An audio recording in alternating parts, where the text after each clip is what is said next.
आमदार अमोल मिटकरी आणि मनसैनिकांमध्ये झालेल्या राड्यानंतर आता अमोल मिटकरी यांचं घर असलेल्या न्यू तोष्णीवाल लेआउट भागातल्या ठिकाणी मोठा पोलीस बंदोबस्त लावण्यात आलेला आहे।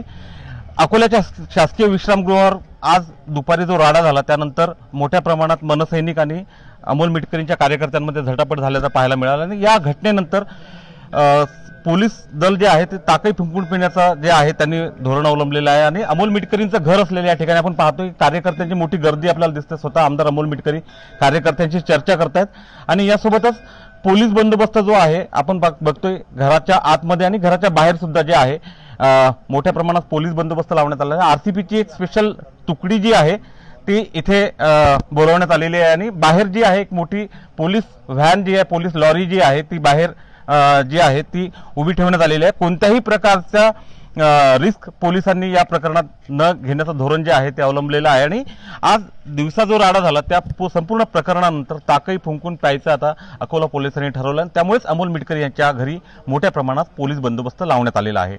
उमेश सलोणे, एबीपी माझा, अकोला।